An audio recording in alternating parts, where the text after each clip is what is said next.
Hello friends, in this video I will show you how to fix GeForce Experience record option not working.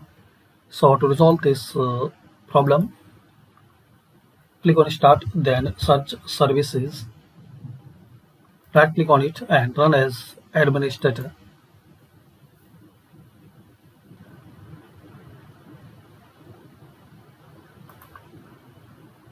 Now here in this list you have to find out NVidia services.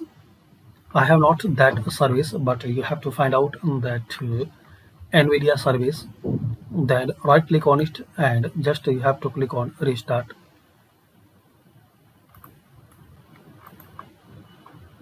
So guys, here in this list you have to find out NVIDIA services. You will find some services related NVIDIA.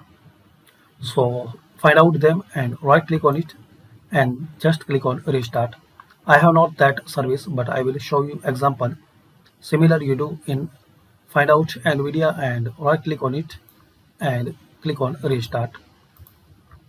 So this is the very simple and basic way to fix and resolve. Find out in this services list NVIDIA service and right click on it and restart. So thanks for watching and please comment this method work for you or not.